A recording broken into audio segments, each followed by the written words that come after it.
Hey guys, and welcome back. I understand that the lighting in here is actually atrocious, and also my hair is being funky. Anyway, I moved again, and what about it? Pretty much today we're gonna be talking about fall book recs. I did mean to get this to you at the beginning of the month, but time got away from me. For me, I characterize fall as when the fall drinks come out at the chain coffee shops until November. November I characterize it as both fall and winter because it's Christmas time. Around then is when you will get Christmas recs. Anyway, diving right into it. We're not gonna count. I have some fall recs. They're books that I think either a few of them are they actually take place in fall, and then some of them they just give fall cozy vibes. So that's what we're going to be talking about today, and let's hope we don't run out of storage on my phone. Moving right along, the first series I'm going to talk about, I think it's technically 6 books, but there's 4 main books, and they are hefty. It's the Devil's Night series by Penelope Douglas. I read this one a long time ago. It wasn't actually that long ago.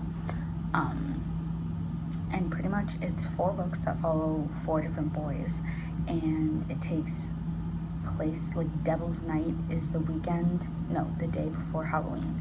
It's All Hallows Eve, whatever. And pretty much each year these boys do some crazy fucked up shit. If you're not familiar with Penelope Douglas, she writes more bully romances / not necessarily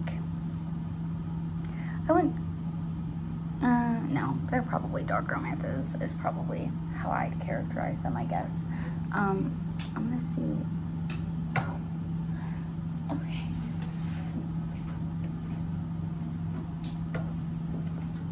Is this even remotely helpful? Oh, you can at least see me now. So the first book follows Michael and Erica. The second book follows Banks and Kai. The third book follows Damon and Winter, and then the fourth book follows Will and Emery. They don't all take place in the same year. I think they're back-to-back years, but they are so good. The first one, Michael and what's her name? Erica's book. Erica is dating Michael's older brother, and he doesn't like that. So then he is just tormenting her. He's always tormented her. It's always been like that. And then I think she witnesses something, and so the tormenting gets worse. And then with Kai and Banks,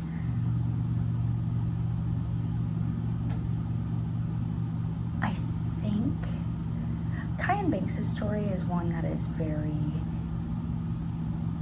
strange to me. It's kind of hidden identity, because Banks is someone and Kai doesn't know that Banks is someone, and so he just thinks she's just a girl. She's not just a girl. Anyway, and then Damon and Winter's book. Damon is the reason that Winter is a ballerina and Winter is blind, and Damon is the reason that Winter is blind. And Damon is out of all of the boys in these books, Damon is the biggest asshole, and Winter is a little Princess Fairy Butterfly. She's it's very opposites attract, don't grumpy sunshine type of thing. And then Will and Emery's book, I think, is probably my favorite. I know I gave a very brief overview on each of these, but that's because I can't tell you that much about the books without spoiling the entire thing, because it's all and I really like them. Anyway, Will and Emery's book is my favorite. That one is for sure a bully romance. Will makes Emery's life absolutely not fun. And yeah, that one is also the biggest book in the series, and like shipped off to this place. It's a whole thing. It's a whole thing. This series is by far one of my favorite though. However, it is hefty, so if you want to finish it by Halloween, start it today. Deadass today. Such good books though. I'd give the overall series for sure 5 stars. They have 2 novellas, 2 or 3 novellas that like are between the books, but they don't really matter. I also have all of the books that I'm going to talk about today. I technically own them. They're just at home, so I don't have them here to show you guys. But the Devil's Night books are very pretty all together. I wish I could show you. I'm sorry. Anyway, the next one is 2204 Hunter Lane. This one is not necessarily a fall book. I can't remember if it takes place in fall. I think it technically takes place over the summer, but to me, the vibes are cozy fall vibes. And the cover is also cozy fall vibes to me because it's like blue and green. Anyway, it's by Marie Frances Ledger, and it follows Marley and Hunter, and pretty much Marley has like a crisis, and she decides to move to Nebraska, which I've been to Nebraska. I've driven through Nebraska. I don't love Nebraska. So anyway, that's a choice that she made. And upon moving to Nebraska, she ends up stopping at this house on the side of the road, and this stepmom takes her in, whatever. And the stepmom's name is Penelope Lane or something like that, and her son is Hunter Lane. And Hunter and Marley are the same age, but they like don't get along at all. And Marley ends up staying with the family, I believe, but they don't get along at all. Hunter has a very dodgy past. Marley has some skeletons in the closet, and neither of them want to talk about it. And I think this one you put the pieces together pretty quick on what is what and why is why. But I read this when I was like 14 or 15, and it was very good. So maybe more YA, but still it deals with like some pretty heavy topics. So for sure check trigger warnings. Also for the Neverest Night series, check trigger warnings. Also, if you don't like dark romance, do not read that series. Moving along. We have Business Casual by B.K. Borison. This is the 4th and final book in the Love Light Farm series. You don't need to read the other books to read this book, but it does give you more context, not only about the town, but also these 2 characters in particular. I feel like the rest of the book, or the rest of the series kind of builds to this book. So pretty much it follows Charlie and Nova. Nova is a tattoo artist, and Charlie is some businessman, and they're best friends. So yeah, and then one night Nova is like, hey man, let's bang. And they're like, yes, this sounds like a great idea.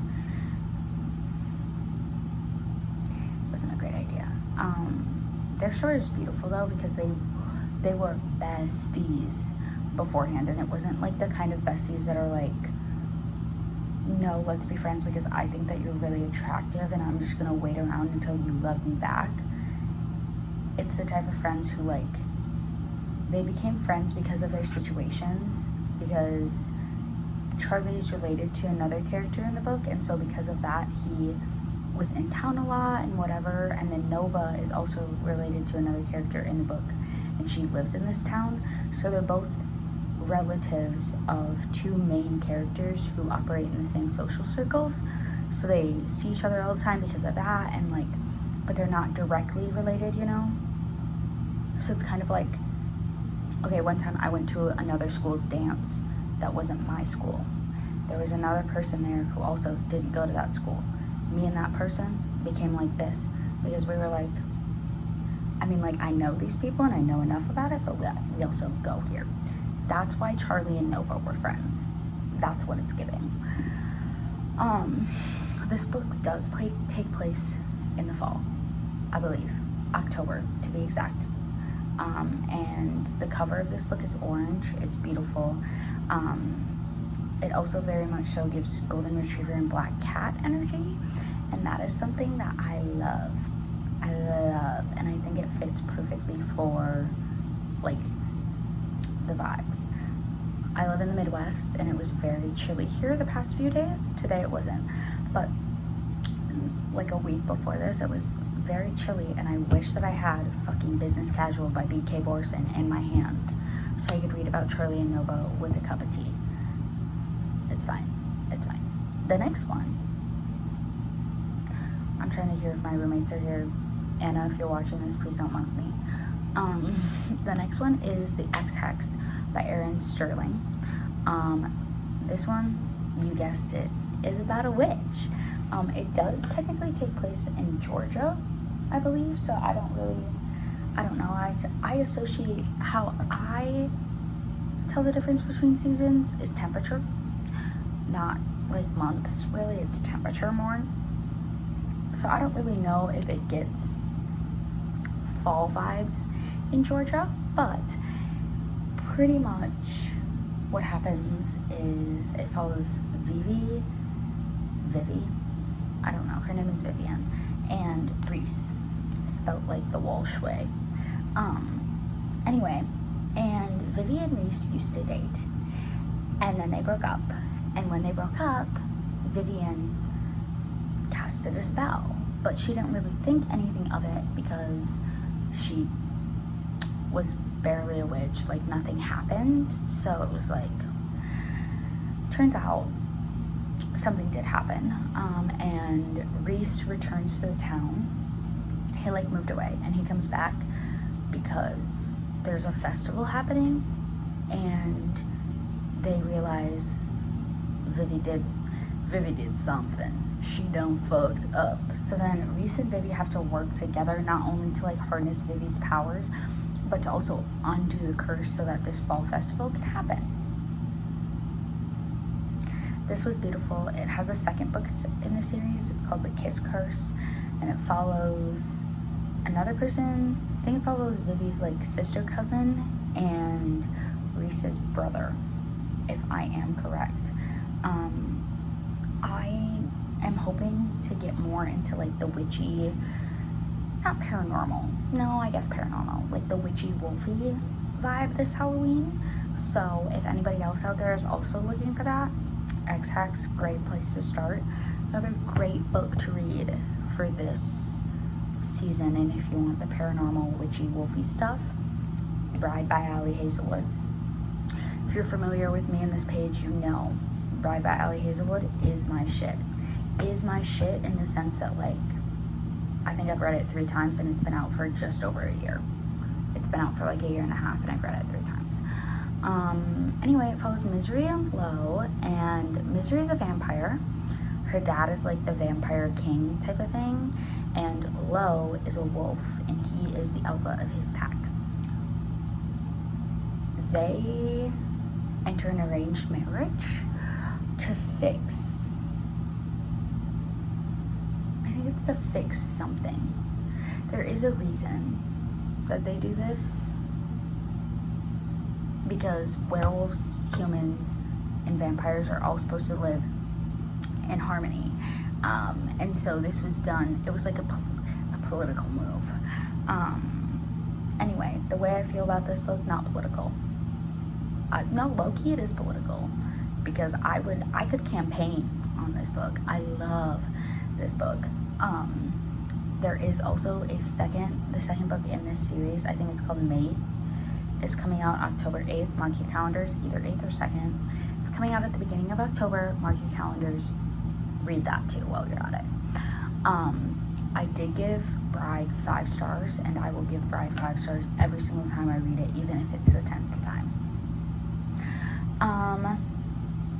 Then we have, this one is more of a back to normal one. It's not paranormal. This one is Things We Left Behind by Lucy Score. I do believe that I've also talked about that book quite a bit on here. It is the 3rd book in the Knock 'Em Out series, and it follows Salome and Lucien. And yeah, it's my favorite book in this series. A lot of people, low-key, I think that this series gets a lot of unnecessary hate, but I also think maybe that's because I'm just a kid and I read them, Meanwhile, there are like adults that are like, well, this is stupid, like these people can't adult. And that is one of my biggest pet peeves, is when people, like when main characters are 30 years old and they don't know how to adult.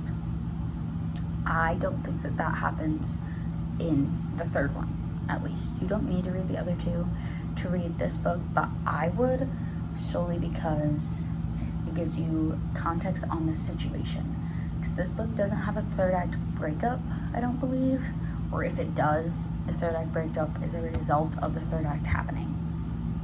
As we know, a third act happening is something that I love. Anyway, pretty much Sloane and Lucian were neighbors all through growing up. And while they were in high school, they like had a friendship of sorts, and then something happened and they vowed to hate each other. Well, Lucian started to hate Sloane, so Sloane hated Lucian back. And they are dragged back together because their friends are friends. So, and like, well, not their friends are friends. Lucian's friends have like paired up with Sloane's friends. So like everyone's dating. And so they have to deal with each other. And this is pretty much them having to be in proximity with each other again. For like, I think there's a wedding, a funeral, and then a birthday maybe, that they all in the span of like not that long, so they have to see each other a whole bunch for these events. Lucian and Sloane are probably one of my top couples. I don't know why, don't know how to describe it, but they are. I also do believe, I put this one on here because I do believe that it does take place in the fall. Could be wrong, but it also just does give fall vibes to me. The way that they describe their houses reminds me of fall, and I can't give you more explanation than that. But yeah. And then the last two I have are Football Romances by Mariana Zapata. It is The Wall of Winnipeg and Me, and then Hands Down, both by Mariana Zapata, and both football. Because, you know, yay football. So pretty much The Wall of Winnipeg and Me follows Aiden and Vanessa. Aiden is a professional football player, and Vanessa is his personal assistant until Vanessa quits. Once Vanessa quits, Aiden's like, holy shit, wait, I need you so much, please come back. She does. And then I do believe that they enter a marriage of convenience. I don't remember why they do, but they do. And it's beautiful. If you are not familiar with Mariana Zapata books, they are slow burn. And by slow burn, I mean this book was, 600 pages? They banged once. And they kissed once before they banged. And there was like, it was at the end of the book. It was really hard for me, but they were really good books. So I watched it, whatever. Aiden and Vanessa are beautiful. This is also a book that I've read twice. And I love the way that Aiden takes care of Vanessa. And he's rich and hot. So what more could a girl want, you know? And then Hands Down follows Zach and Bianca. Zach is one of Aiden's teammates, and Bianca is one of his childhood friends. I haven't read this book in a long time, so I can't remember exactly how or why they come back into each other's life, but I do believe that they just start as friends. Like, she's back for some reason, or they're back in each other's orbits, and they start as friends, and then they become lovers. It's beautiful. You kind of fall in love with Zach in The Wall of Winnipeg and Me, because Aiden doesn't really have that many friends, but Zach forces his way in. Zach is total golden retriever energy, and again, he's a hot football player. What more could a girl want? So definitely recommend those two for football fans / people who are reluctant football fans, either because they have to be or because they think it's cool. Like, that's what's cool, so that's what we do. That's what I do. I know nothing about football. Anyway, yeah, those are my fall book recs. I gave you dark romance series, 3 contemporary romances, 2 football romances. Did I say? Yeah. And then 2 paranormal romances. So, do with that what you will. I hope this finds you all well. And hopefully soon there will be a video where I talk about my fall TBR and the things that I would really love to read up until Christmas. Some new releases, some things that are getting me excited, all the good stuff. But we'll see. Anyway, peace out, team.